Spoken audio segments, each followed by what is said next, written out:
Hello and welcome back to Why You're Wrong, the show where we take a closer look at football's biggest narratives to separate fact from fiction and work out what you might be missing. And today we turn our attentions to Neymar, unwanted at PSG and on the lookout for a new challenge. He should have been the best player in the world, so why has he never lived up to his potential, and why should your club steer clear? Neymar's €220 million move from Barcelona to PSG in 2017 sent shockwaves through football. It was the first time PSG had signed a genuine superstar at his peak, and they'd taken him from Barcelona, a team just 2 years off a European treble and desperate to keep their young left winger. With Mbappe arriving that same year, it seemed PSG were about to enter a period of continental dominance. But if that signing suggested the football map was about to be redrawn, it never made good on its promise, and his time in Catalonia would arguably turn out to represent the peak of Neymar's football stardom. PSG's intention was for the wide man to win them a first Champions League, but while they made the final in 2020, they've only gone past the round of 16 twice with Neymar, while Barca have done so 3 times in the same period. Neymar has won 5 titles in Paris, admittedly 2 more than he would have got if he'd stayed at Barca, assuming nothing changed, but if he was leaving to become the star player outside Messi's shadow, it never worked, with Mbappe quickly becoming the face of the franchise, while Messi himself joined 4 years later. And it's easy to forget that Neymar was once touted as a real rival to Messi and Ronaldo for the title of the world's best player. When injury ruled Messi out for 9 Barca games back in the autumn of 2015, his longest ever absence, the then 23-year-old Brazilian stepped up in phenomenal fashion, producing 16 goals and assists in those matches, in a streak which saw him tipped to equal his Argentinian teammate. But though he would come third for the Ballon d'Or that year and in 2017, he would never return to the podium after that. In fact, it wasn't only at the Ballon d'Or ceremony that he struggled to be a regular presence, with frequent absences from the squad at PSG. Whether through injury or family matters, his lack of availability has been a constant problem for multiple Parisian coaches. And despite being at Barca for just 4 years, compared to 6 in Paris, he still has more games to his name in a Blaugrana shirt. Those fitness woes even hurt his chance to achieve immortality with the national team, ruling him out of the 2019 Copa America Brazil won on home soil. But now, the 31-year-old could be on the way out of Paris. The capital club are looking to rebuild after the departure of Messi and yet another underwhelming campaign, and Neymar could be shipped out, with reports linking him to Manchester United and Chelsea, as well as the possibility of joining Ronaldo, Conte and Benzema in Saudi Arabia. With a reported salary of around £40 million a year, it would be a huge investment for any side, but the chance to sign a Galactico has already sparked the imagination of many fans, including our own Sam Obaseki.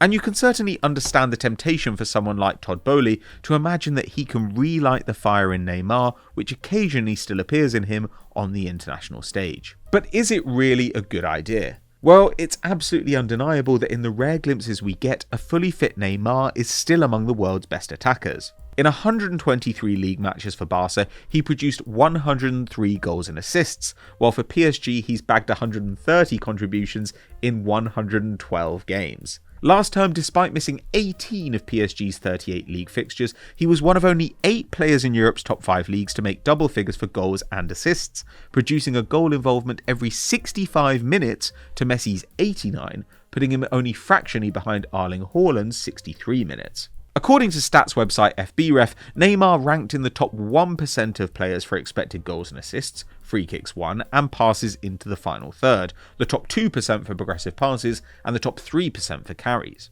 At 31, and with frequent absences, he was still an elite scorer, provider, and ball mover. And even if the injuries concerned you, you could argue that over 20 goal involvements in the league is worth the hassle and the expense. Only 12 players managed that in the Prem. Those star contributors are hard to come by. But despite these obscene numbers, even if you disregard PSG's failure to establish themselves at Europe's top table, Neymar's time at the Parc des Princes can be seen as a disappointment. Once an all-round threat from wide, having hit 20 league goals twice in 4 years in Spain, Neymar's goal scoring has never returned to that level in France, while Mbappe has done it 4 times in the last 5 years. And though you'd perhaps defend the number 10 as a creator, with a truly outstanding average of 3 key passes per game over 6 years with PSG, he's actually picked up 1 assist fewer than Mbappe in league play since 2017.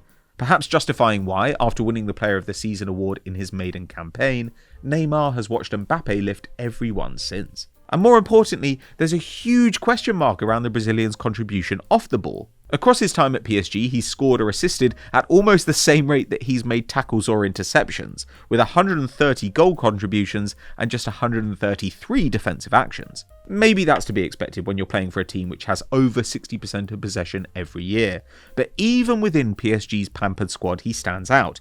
Messi won the ball more often than Neymar did in 2022-23. In his best pressing season, the 21-22 campaign under Mauricio Pochettino, he still made just 16 pressures a game in the bottom half of all forwards. No wonder he, Mbappe and Messi never quite clicked as a trio. FBref put the Argentinian and the Frenchman among Neymar's most similar players. They could attack effectively, even brilliantly with the ball, but as soon as they lost it, PSG would functionally be down to 8 men. Good enough for most Liga matches, but not against the best.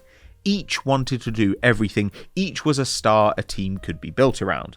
With all three, PSG had 3 impressive pillars, but no roof. The environment in the Premier League then is quite possibly the worst available to an injury-prone 31-year-old who has generally relied on genius over graft. Of the 10 hardest pressing sides in the Prem last season, 8 finished in the top half of the table, suggesting a general correlation between proactive defending and quality. And it's worth noting too that Neymar would not be arriving at a team like Arsenal or Man City with a solid setup which could perhaps allow for his laxity, but at a Manchester United or a Chelsea, in the process of evolving into something new and more in need of players to buy in and work hard than a sprinkling of stardust. Both of those teams already have starters in Neymar's spot too, in Rashford and Sterling. Would he really add so much more than those players that his wages, attitude, fitness and laziness would be worth it?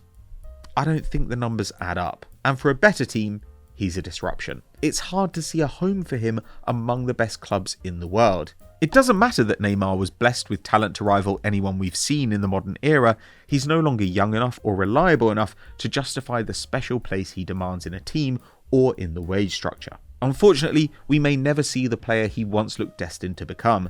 And funnily enough, for a man once tipped to be Messi's heir, he could say goodbye to the top level of the game just weeks after the Argentinian. It's a tale of what could have been. So that's our take on Neymar, his career and his prospects going forward. But what do you think? Would you take a punt on the Brazilian if you were Erik ten Hag or Mauricio Pochettino? Let us know in the comments below. Thanks for watching, and remember to let us know any topics or transfers you'd like to see covered in the future. Don't forget to like and subscribe if you're enjoying the show, and we'll see you next time.